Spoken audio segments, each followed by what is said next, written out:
اللہ اللہ اللہ اللہ اللہ أعوذ بالله من الشيطان الرجيم بسم الله الرحمن الحمد الرحيم للہ رب العالمین والصلاة والسلام علی سید المرسلین وعلی آلہ واصحابہ اجمعین، اما بعد، رب اشرح لی صدری ویسر لی امری واحلل عقدۃ من لسانی یفقہوا قولی، رب زدنی علما، آمین۔ مارننگ ود قرآن کے اس پروگرام میں ہم نے سلسلہ شروع کر رکھا ہے روز کی ایک آیت مبارکہ کو سمجھنے کا، اور آج ہم پڑھیں گے آیت نمبر 169، سورۃ البقرہ کی آیت نمبر 169۔ آئیے آیت کو دیکھتے ہیں۔ اعوذ باللہ من الشیطان الرجیم، بسم اللہ الرحمن الرحیم۔ 168، یا ایھا الناس کلوا مما فی الارض حلالا طیبا ولا تتبعوا خطوات الشیطان انہ لکم عدو مبین۔ اللہ تعالیٰ نے اس آیت میں فرمایا ہے، اے لوگو، کلو کھاؤ، مما جو کچھ بھی فی الارض زمین میں ہے، حلالا طیبا حلال اور پاکیزہ، ولا تتبعوا خطوات الشیطان اور شیطان کے اتباع یتبعوا، پیچھے بھی ہم نے یہ لفظ بار 2-3 مرتبہ پڑھا ہے، اور پیروی نہ کرو، پیچھے نہ لگو، خطوات الشیطان شیطان کے قدموں کی، شیطان کی راہ پر مت چلو، انہ لکم عدو مبین، وہ تمہارا دشمن ہے، واضح دشمن ہے۔ اب جن لوگوں نے تو پیچھے سے جو سنتے آ رہے ہیں ان کو ایک دم لگے گا کہ شاید یہ کچھ سیاق و سباق سے ہٹ کے آیت آ گئی ہے، جبکہ ایسا نہیں ہے۔ بات ہو رہی تھی شرک کی، تو یہ بھی شرک کی ہی ایک قسم ہے۔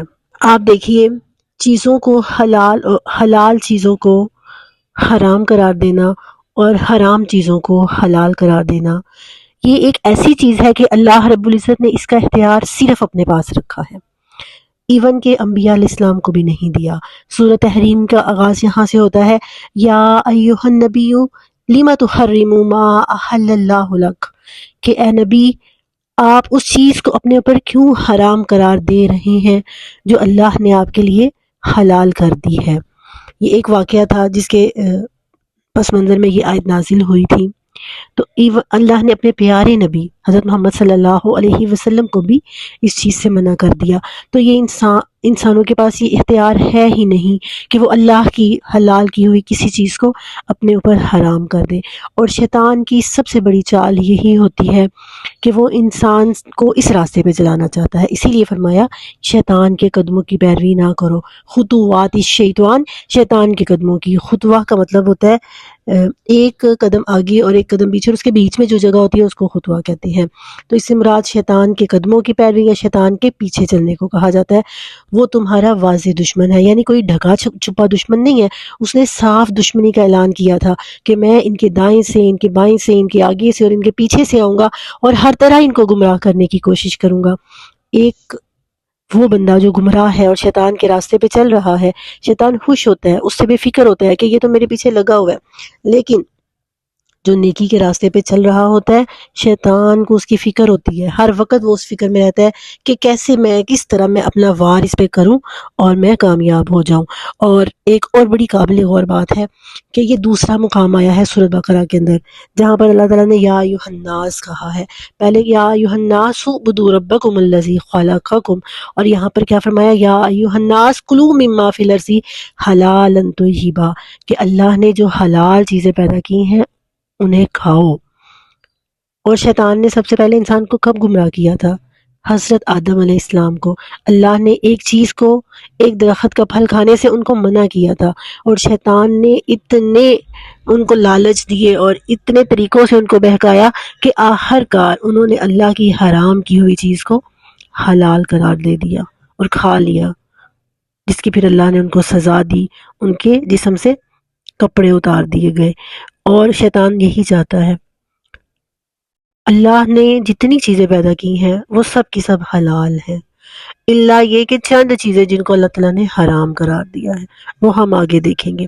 اب مشرکین مکہ کے ہاں یہ ایک رواج پایا جاتا تھا کہ وہ بہت سے جانوروں جو اللہ کے حلال کیے ہوئے تھے ان کو خود ہی حرام قرار دے دیتے تھے۔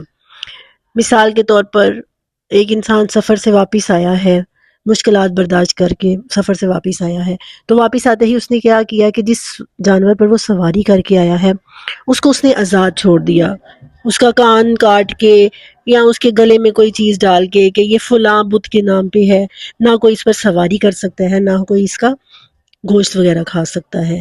ایک جانور جس نے بہت سے نر پیدا کیے ہیں یا مادہ پیدا کیے ہیں تو اس کو بھی اب جو ہے وہ ایسے ہی جانوروں کے نام پر سورۃ الانعام میں ہم پڑھیں گے کہ بحیرہ اور صائبہ اور اس طرح مختلف نام دیے جاتے تھے ان کو، اور ان کو آستانوں کے نام پہ اور بتوں کے نام پہ آزاد چھوڑ دیا جاتا تھا اور ان کا گوشت کھانا اور ان پر سواری کرنا حرام تھا۔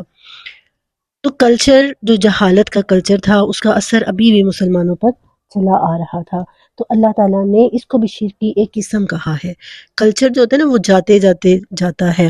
ہمارے ہاں دیکھیے ہم مسلمان پاکستان کے مسلمان ایک عرصے تک ہندوؤں کے ساتھ رہے ہیں، اور بلکہ بہت سے ہم میں سے ہمارے آباء و اجداد ہندو ہی تھے جو مسلمان ہوئے، تو اس وجہ سے ان کا کلچر بھی ہمارے اندر سے ابھی تک ختم نہیں ہو رہا۔ یہ میلے ٹھیلے میلے منانا یہ سب کچھ جو ہے یہ ہمارے اندر ہندوؤں سے ہی تو آیا ہے، اور ان کے ہاں دربار ہیں تو ہمارے ہاں درگاہیں ہیں، دربار ہیں، اور کلچر سیم وہی ہے۔